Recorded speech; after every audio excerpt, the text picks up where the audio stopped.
ja mis sinule kõige rohkem meeldib? Maitseb? Mulle meeldib viinišnitsel. Koos friikartulite ja Coca-Colaga. Mulle just eile sai söödud ka kukesupp, no see on mu lemmik. Ja... Mulle meeldib salatileht, hoiab mind siledana. Taimetoitlane.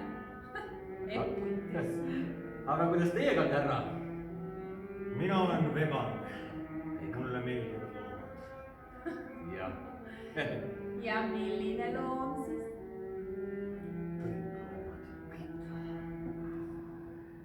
Mulle tundub, et ta on lambauskur.